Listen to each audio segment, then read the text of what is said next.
Estamos aqui, chegando no litoral uruguaio, praia de Águas Dulces. Passando aqui, seria o túnel verde deles. Falta poucos metros aí para chegar na praia. Finalmente chegando num dos nossos objetivos, que era chegar finalmente ao mar. Inicialmente aqui no Atlântico, mesmo no Uruguai.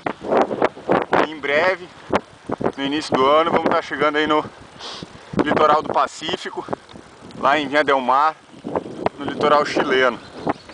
Vou dar um recado para vocês.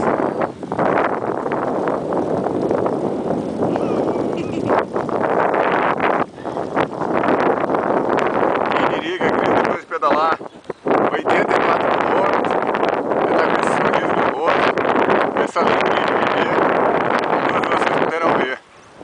Então fiquem tranquilos que está tudo bem com a gente.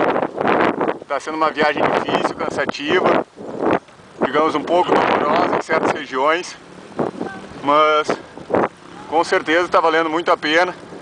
A gente está sendo muito feliz, com certeza a gente vai ter muita história aí para contar.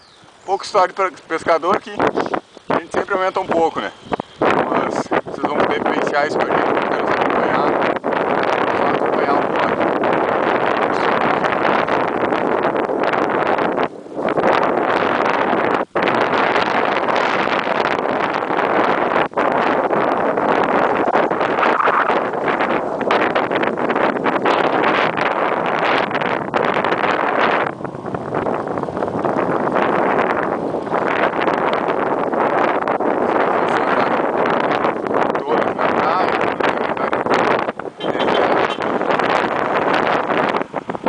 O pessoal sendo caloroso na recepção, em diversas partes do Uruguai, que a gente conseguiu, o pessoal todo muito receptivo,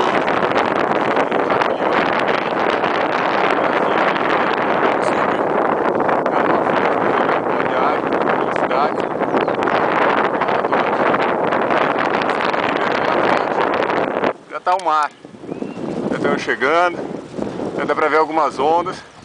Pena que eu esqueci minha prancha. Bem que o suel hoje não está ajudando muito, tá? Tá meio cheio. Mas ia dar pra fazer uns aéreos, alguma coisa do tipo.